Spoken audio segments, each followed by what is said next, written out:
समस्त को जय जगन्नाथ। पुणी थर समस्त को आम चैनल स्वागत। तो आज आम आलोचना करवा युक्त 2 द्वितीय वर्षर आमर तृतीय विषय अध्याय जहाँ रही आमर भारत राष्ट्र संघवाद। तो यहाँ हूँ युक्त 2 तृतीय अध्याय। तेणु आमको आम आलोचना करवा बर्तमान पे गोटा उपर गोटे आलोचना करवा यार सर्ट क्वेश्चन गुड़ा फास्ट आलोचना करवा। तो प्रथम कही रखी ये क्वेश्चन गुड़िक निहांती भाव में इम्पोर्टाट जो गुड़ाक आसी। तो प्रथम देखा फास्ट क्वेश्चन एडक जावा जे भारत राज्य मानकर एक डैश। तो कही रखी भारत राज्य मानकर एक डैश। तो भारत हूँ राज्य मानकर एक समष्टि बा सम्मेलन। तो यार राइट आंसर हम भारत हूँ राज्य मानकर एक समष्टि बा सम्मेलन। राइट आंसर हम ऑप्शन आई आ जोटा कि आमर धारा 1 रे वर्णना करा जायछि। ता संगे कही रखी आमर केंद्र संसद पाखरे क्षमता अच्छी जे से जेकोसी राज्यर नाम कि सीमा परिवर्तन करिपरिबो जोटा कि आमर संविधान धारा 3 अनुसार होई परिबो। मन रखिथांतु जदि कौनसी राज्यर नाम कि सीमा परिवर्तन करिया पई होबो ताल सेटा धारा 3 रे वर्णना करा जायछि। तो देखिबा परवर्ती प्रश्न को जिबा केउं धारा अनुसार राज्य विधानमंडल द्वारा गृहीत विधेयक को राष्ट्रपति स्वीकृति दे पारती किंबा स्वतंत्र क्षमता प्रयोग करी अकामी कर दे पारती। तो ये कही रखी यार राइट आंसर हम धारा 201 यार राइट आंसर हम। तो धारा 201 बल राष्ट्रपति कौन सी राज्य विधानमंडल कौन सी विधेयक को स्वीकृति दे पारती किंबा ताको स्थगित रखिपारती किंबा अकामी कर दे पारती। जदि आम देखा तो आ गोटे जदि देखा आम धारा 200 अनुसार आम जदि देखा तो राष्ट्रपति स्वीकृति पाई राज्यपाल चाहिए राज्य विधानमंडल कौन सी बिल को राज्यपाल चाहिए निजे स्वीकृति दे पारती किंबा राष्ट्रपति पाखक प्रेरण करिपारती। एवं धारा 201 अनुसार राष्ट्रपति ताकू स्वीकृति दे पारती किंबा ताकू स्थगित मध्य कर दे पारती। तो एबे आसन देखिबा ता परवर्ती प्रश्न केउं धारा अनुसार आंतरराज्य नदी जल व्यवहार को स्थान दि जायछि। तो कहि रखिबि आंतरराज्य नदी जल विषय रे हमर धारा 262 रे उल्लेख करा जायछि। परवर्ती प्रश्न केउं धारा अनुसार आंतरराज्य मंत्री परिषद गठन करा जायथाय। मन रखंतु आंतरराज्य मंत्री परिषद धारा 263 अनुसार गठन करा जायथाय। ई आंतरराज्य मंत्री परिषद रे हमर मुख्य जे अटंती तार मुख्य होचंदी केंद्र सरकारंकर स्वराष्ट्र बा गृह मंत्री अटंती। एथिरे प्रतिटी हमर राज्यर मुख्यमंत्री माने अंशग्रहण करथांती। तो एटा आंतरराज्य परिषद विषय रे 263 धारा अनुसार वर्णना करा जायछि। आ यार एई धारा बल रे हमर आंचलिक परिषद मध्य गठन करा जायछि जोटा कि हमर भारत रे मोट ऊपर जो देखा जाए तो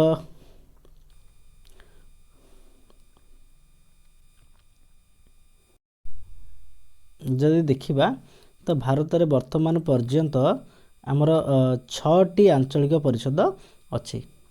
तो 6टी आंचलिक परिषद रही अछि। तो यहाँ आमर जितेबाला आमर 1956 मसीहा राज्य पुनर्गठन आईन अनुसार भारत में आंतरराज्य परिषद सृष्टि करा जायतिला एवं सेतेबेले तार संख्या थिला 5टी। जेपरिक आपण मैंने जानी आम प्रथम थिला जे भली भाव में पूर्वांचल आंचलिक परिषद तापर पश्चिमांचल आंचलिक परिषद एवं उत्तरांचल आंचलिक परिषद दक्षिणांचल आंचलिक परिषद आमर तापर रहितिला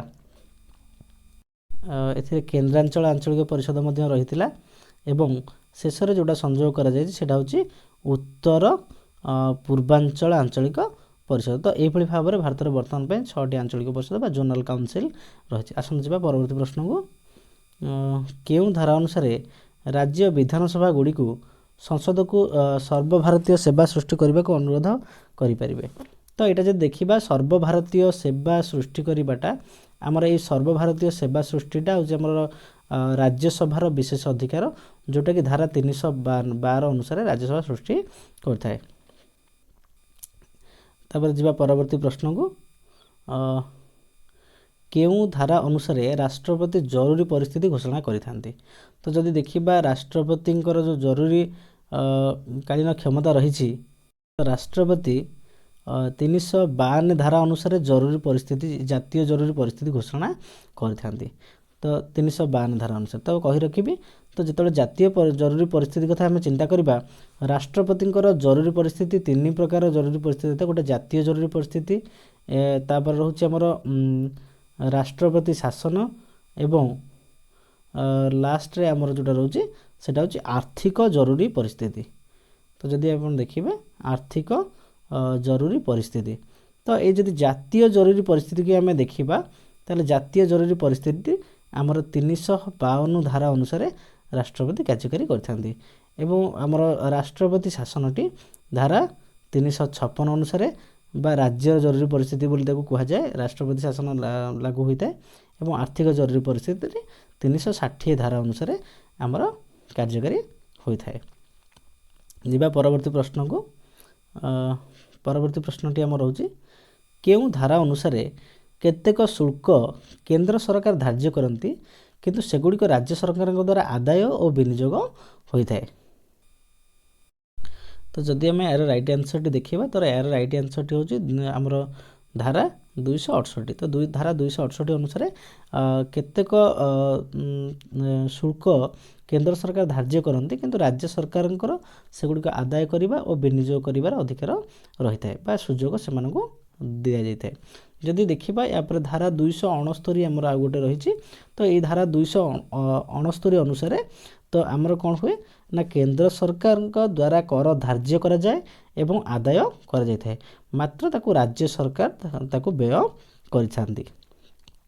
ତ 269 ଧାରା ଅନୁସାରେ କେତେକ କର କେନ୍ଦ୍ର ସରକାର ଧାର୍ଯ୍ୟ ଏବଂ ଆଦାୟ କରିଥାନ୍ତି, ମାତ୍ର ରାଜ୍ୟ ସରକାର ତାକୁ ବ୍ୟୟ କରିଥାନ୍ତି। ତ এই କ୍ୱେଶ୍ଚିନ୍ର ରାଇଟ୍ ଆନ୍ସର ଆମର ହେଉଛି 268। ତ ଆସନ୍ତୁ ଯିବା ପରବର୍ତ୍ତୀ ପ୍ରଶ୍ନକୁ। ତ ବର୍ତ୍ତମାନ ପାଇଁ ଦେଖିବା ଭାରତ ଆକାରରେ ଡ୍ୟାସ୍ ହେଲେ ମଧ୍ୟ ପ୍ରକୃତିରେ ଡ୍ୟାସ୍। ତ ଯଦି ଦେଖିବା ଭାରତ ତା'ର ଆକାରରେ ପରିବର୍ତ୍ତନ କରିଦେଇଛି, ଅର୍ଥାତ୍ ଭାରତ ତା'ର ରାଜ୍ୟଗୁଡ଼ିକର ସୀମା ନିର୍ଦ୍ଧାରଣ କରାଯାଇଛି, ତେଣୁ ଏହା ଏକ ସଂଘୀୟ ରାଷ୍ଟ୍ରର ପ୍ରତୀକ।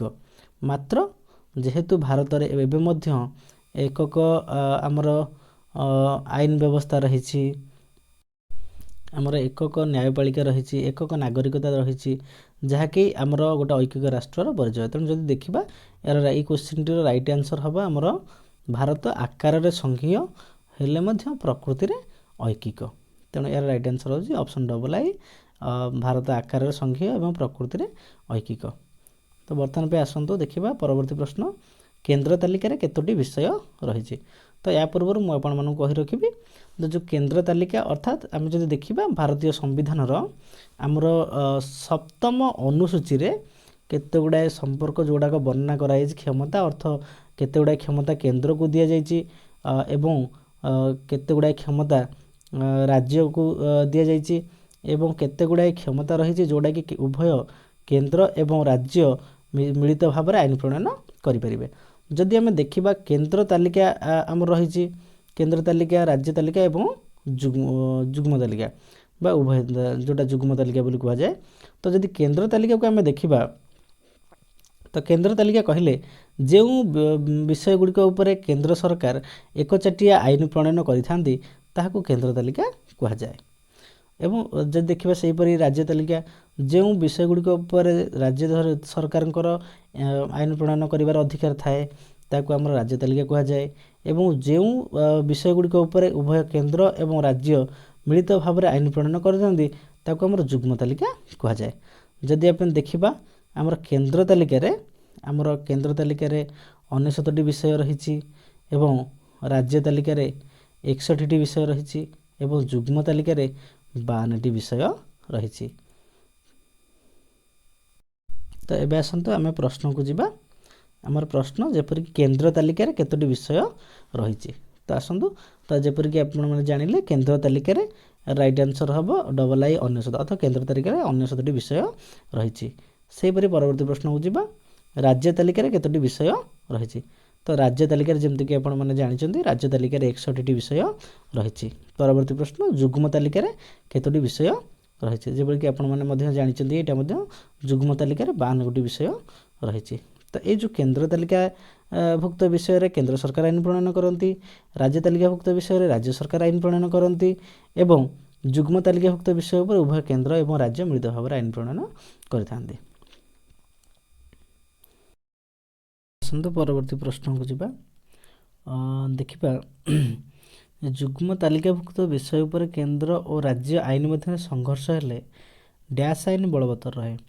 जदि आम देखा जुग्म तालिकाभुक्त विषय उपर उभय केंद्र और राज्य आईन प्रणयन करें, मात्र जेहेतु आमर गोटे शक्तिशाली केंद्र सरकार रहुची तेणु यही व्यवस्था रे आमर केंद्र आईन टी बलवत्तर रहिबो।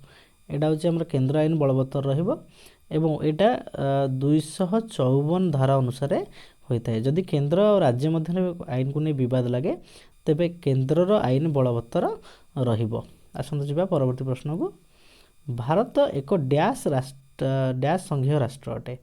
तो जदि देखिबा तो भारत एक डैश राष्ट्रीय संघ अटे। तो जदि देखिबा भारत एक केंद्र उपसारी राष्ट्र संघ अटे। तो प्रथम मु कहि रखिबी केंद्र उपसारी राष्ट्र संघ आमे काहू कहिबा। तो जदि देखिबा आमे जेतेबेले आमे गोटे बृहत राष्ट्र को प्रशासनिक दृष्टिकोण रु आमे भाग भाग करिके छोट छोट राज्य रे विभक्त करी शासन करिबा बा छोट छोट राज्य रे विभक्त कला परे जो राष्ट्र सृष्टि हबो आमे ताकू केंद्र उपसारी राष्ट्र संघ कहि परिबा। अर्थ जेमति कि हमर भारत अछि हमर बहुत गुडा राज्यर अछि तेणु प्रशासनिक दृष्टिकोण रु राज्यर तार प्रशासनिक क्षमता रही। तेणु भारत गोटे राष्ट्र संघ रहिबो कोउतरे ना केंद्र उपसारी राष्ट्र संघ रहिबो। एवं जदि आमे देखिबा आ गोटे हमर रहुची केंद्राभिमुखी राष्ट्र। जदि केंद्राभिमुखी राष्ट्र को आमे देखिबा जेतेबेले कोन हुए ना एकाधिक क्षुद्र क्षुद्र राष्ट्र मिसी गोटे संघीय राष्ट्र गठन करती ताकू केंद्राभिमुखी राष्ट्र संघ कहि थांती। जदि आमे देखिबा युक्तराष्ट्र अमेरिका बा यूएसए रे यूनाइटेड स्टेट्स ऑफ अमेरिका रे हमर छोट छोट 49टी राज्य मिसी बा राष्ट्र छोट छोट राष्ट्र मिसी गोटे मिलित राष्ट्र संघ गठन करछन्ती। तो जोटा कि हमर युक्तराष्ट्र गठन कर युक्तराष्ट्र अमेरिका बोली ताकू कहुए। तेणु युक्तराष्ट्र अमेरिका होची केंद्राभिमुखी राष्ट्र संघर गोटे उदाहरण अटे एवं भारत और कनाडा आमर केंद्र उपसारी राष्ट्र संघ अटंती। तेणु ये क्वेश्चन राइट आंसर हम केंद्र उपसारी संघीय राष्ट्र अटे। तापर देखिबा परवर्ती प्रश्न केंद्र तालिका राज्य तालिका और जुग्म तालिकार अंतर्भुक्त नथिबा विषय गुड़िक डैश क्षमतार परिसरभुक्त। तो देखो जोटा आमर केंद्र रहिलानी राज्य रहिलानी किंबा जुग्म रहिलानी तो सेटा को बड़का क्षमता बोली मध्य आमे कहि परिबा। ताकू केतेक अवशिष्ट क्षमता बोली मध्य कुहा जाए। एटी ताकू अवशिष्ट क्षमता बोली कुहा जाए एवं अवशिष्ट क्षमता जोटा कि आमर धारा 200 आमर भारतीय संविधान धारा 248 अनुसार आमर जोटा कि रही अवशिष्ट क्षमता को आमर केंद्र को न्यस्त करा केंद्रीय संसद हाथ में न्यस्त करा कि केंद्र सरकार आईन प्रणयन करें। तो जदि आम देखा क्वेश्चन को ताले एथिरे जो केंद्र तालिका राज्य तालिका एवं जुग्म तालिकार अंतर्भुक्त नथिबा विषय गुड़िक आमर अवशेष अवशिष्ट बा बड़का क्षमतार परिसर भितर आसी थांती ताकू अवशिष्ट क्षमता बोली कहुए जहाँकि धारा 248 अनुसार केंद्र सरकार हाथ में न्यस्त कराई। तो ता परवर्ती प्रश्न देखिबा जमती आम आलोचना कले भारत अवशेष क्षमता क्या दि जाइए। भारत अवशेष क्षमता केंद्र को दि जाइए। तेणु राइट आंसर हम केंद्र। तापर देखिबा द्वैत सरकार केउ राष्ट्र देखा मिले। देखो द्वैत सरकार कहले दुईटी जोटी सरकार देखा मिले ताको द्वैत सरकार कहती। खास करके यहाँ संघीय राष्ट्र रे आम द्वैत सरकार देखा मिले। जदिव आम भारत में दुई प्रकार सरकार देखा पाँच उभय केंद्र सरकार और राज्य सरकार तथापि ଆମର କେତୋଟି ଦୃଷ୍ଟିରୁ, ଯେମିତିକି ଏକକ ନାଗରିକତା ରହିଛି, ଏକକ ନ୍ୟାୟିକ ପ୍ରକ୍ରିୟା ରହିଛି। ତେଣୁ ସେହି ହିସାବରେ ଭାରତ କେତୋଟି ମାନେ କେତେଟା ଦୃଷ୍ଟିରୁ ଆମର କେତୋଟି ଉପାଦାନ ଦୃଷ୍ଟିରୁ ଐକିକ ଏବଂ କେତୋଟି ଉପାଦାନ ଆମର ସଂଘୀୟ। ତେଣୁ ଭାରତ ଅର୍ଦ୍ଧ ସଂଘୀୟ ରାଷ୍ଟ୍ର ଅଟେ।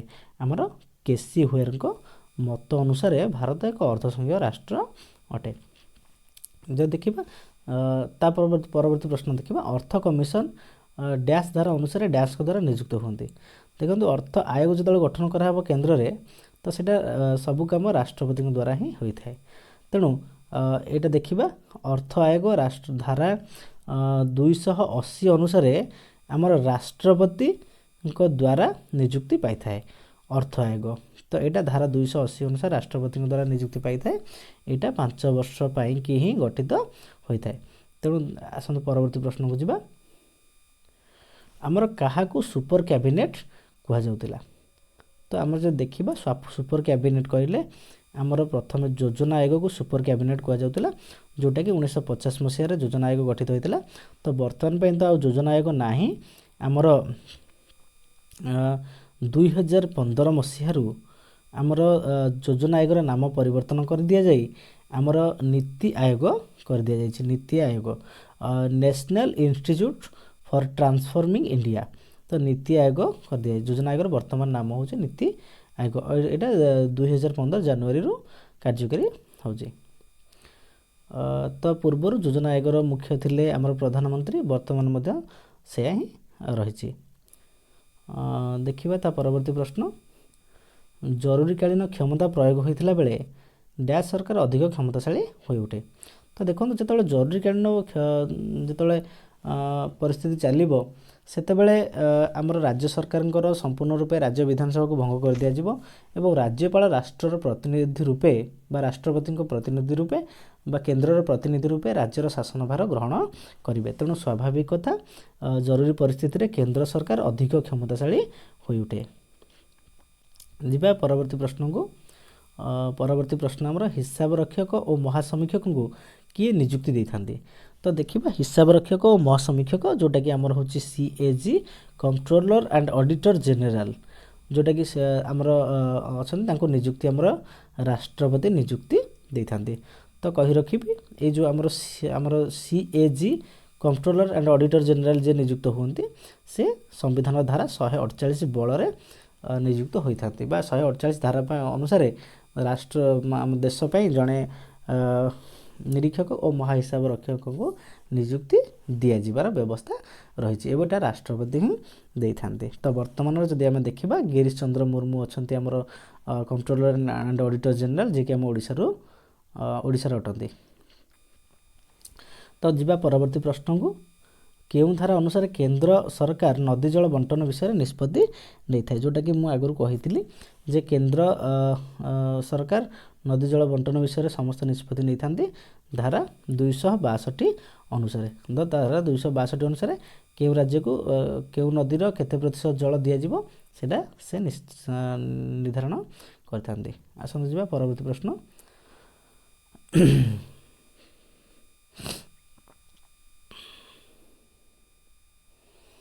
ତ ଏଠି ଦେଖିବା, ରାଜ୍ୟ ବିଧାନସଭା ଦ୍ୱାରା ପ୍ରଣୀତ କୌଣସି ଆଇନକୁ ଡ୍ୟାସ୍ଙ୍କ ଅନୁମୋଦନ ପାଇଁ ଡ୍ୟାସ୍ ସଂରକ୍ଷିତ ରଖିପାରନ୍ତି। ତ ଏଠି ଦେଖିବା, ରାଜ୍ୟ ବିଧାନସଭା ଦ୍ୱାରା ପ୍ରଣୀତ ଆଇନକୁ ପ୍ରଥମେ ସେଇଟା ରାଜ୍ୟପାଳଙ୍କ ପାଖକୁ ଆସିଥାଏ, କାହିଁକିନା ସେଇଟା ଷ୍ଟେଟ୍ ମ୍ୟାଟର, ସବୁଗୁଡ଼ାକ ରାଜ୍ୟପାଳଙ୍କ ପାଖକୁ ପ୍ରଥମେ ଆସିଥାଏ।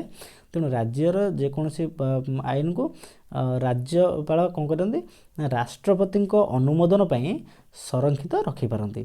କିଏ ରଖିପାରନ୍ତି ନା ଆଇନକୁ ରାଷ୍ଟ୍ରପତିଙ୍କ ଅନୁମୋଦନ ପାଇଁ ରାଜ୍ୟପାଳ ରଖିପାରନ୍ତି। ତ ପ୍ରଥମେ ଆମର ହେବ ଏଇ ଫାଷ୍ଟ ଆମର ଯେଉଁ ବ୍ଲାଙ୍କସ୍ଟା ରହିଛି, ତାହେଲେ ପ୍ରଥମ ଶୂନ୍ୟ ସ୍ଥାନରେ ଆମର ହେବ ତାକୁ ରାଷ୍ଟ୍ରପତିଙ୍କ ପାଇଁ ଅନୁମୋଦନ ପାଇଁ ରଖିଥାନ୍ତି ଏବଂ ରାଜ୍ୟପାଳ ରଖିଥାନ୍ତି। ତାହେଲେ ଆମର ଆନ୍ସର ହେବ ଡବଲ I, ରାଷ୍ଟ୍ରପତିଙ୍କ ପାଇଁ ରଖିଥାନ୍ତି, କିଏ ନା ରାଜ୍ୟପାଳ ରଖିଥାନ୍ତି। ଯିବା ପରବର୍ତ୍ତୀ ପ୍ରଶ୍ନକୁ। କାହା ମତରେ ଭାରତ ଏକ ରାଷ୍ଟ୍ରସଂଘ? ଡ୍ୟାସ୍ ରାଷ୍ଟ୍ରସଂଘ। ଡ୍ୟାସ୍ଙ୍କ ମତରେ ଭାରତ ଏକ ଡ୍ୟାସ୍ ରାଷ୍ଟ୍ରସଂଘ। ଅର୍ଥାତ୍ ଯଦି ଦେଖିବା, କେସି ହୁଏରଙ୍କ ମତରେ ଭାରତ ଏକ ପ୍ରାୟକଳ୍ପ ରାଷ୍ଟ୍ରସଂଘ। କେସି ହୁଏର ଯେ କହିଥିଲେ ଯେ ଭାରତ ସମ୍ପୂର୍ଣ୍ଣ ରୂପେ ସଂଘୀୟ ନା ସମ୍ପୂର୍ଣ୍ଣ ରୂପେ ଐକିକ। ତେଣୁ ଏଇ କେସି ବିହାରୀଙ୍କ ମତରେ ଭାରତ ଏକ ଅର୍ଦ୍ଧ ବା ପ୍ରାୟକଳ୍ପ ରାଷ୍ଟ୍ରସଂଘ। ଯିବା ପରବର୍ତ୍ତୀ ପ୍ରଶ୍ନକୁ। କେଉଁ ଧାରା ଅନୁସାରେ ରାଜ୍ୟସଭା ସର୍ବଭାରତୀୟ ଚାକିରି ସୃଷ୍ଟି କରେ? ତ ଏଇଟା ଯେମିତିକି ଆମର ଆଲୋଚନା କରିଦେଇଛନ୍ତି ଯେ ଧାରା 352 ଅନୁସାରେ ରାଜ୍ୟସଭା ସର୍ବଭାରତୀୟ ଚାକିରି ସୃଷ୍ଟି କରେ। ଆଉ ଏଇଟା ହେଉଛି ରାଜ୍ୟସଭାର ବିଶେଷ ଅଧିକାର। ତାପରେ ଦେଖିବା କେନ୍ଦ୍ର ଓ ରାଜ୍ୟର ସମ୍ପର୍କ ପାଇଁ 1983 ମସିହାରେ ଡ୍ୟାସ୍ କମିଶନ ଗଠନ ହୋଇଥିଲା। ତ ଯେତେବେଳେ କେନ୍ଦ୍ର ଓ ରାଜ୍ୟର ବିବାଦ ଲାଗିଥାଏ ସେତେବେଳେ କେନ୍ଦ୍ର ରାଜ୍ୟ ବିବାଦ ସମାଧାନ ପାଇଁ ଆମର ଯେଉଁଟାକି ଆମର ରହିଛି କେନ୍ଦ୍ର ରାଜ୍ୟ ମଧ୍ୟରେ ହେଉ କିମ୍ବା ରାଜ୍ୟ ରାଜ୍ୟ ମଧ୍ୟରେ ହେଉ ଏଗୁଡ଼ା ସମାଧାନ କରିବା ପାଇଁ ଆମର ଆନ୍ତଃରାଜ୍ୟ ପରିଷଦର ଗଠନ କରାଯାଇଛି। ଯଦି ଦେଖିବା ତ ଏଥିପାଇଁ ଆମର ସରକାରିଆ କମିଶନ ଗଠନ କରାଯାଇଥିଲା। ତ ସରକାରିଆ କମିଶନ ଯେଉଁଟାକି ଆମର ରାଇଟ୍ ଆନ୍ସର୍ ହେବ ଅପସନ୍ ଆଇ, ଯେଉଁଟାକି 1983 ମସିହାରେ ଆମର ପ୍ରଶାସନିକ ସମ୍ପର୍କରେ ଉନ୍ନତି ଆଣିବା ପାଇଁ ଗଠନ କରାଯାଇଥିଲା।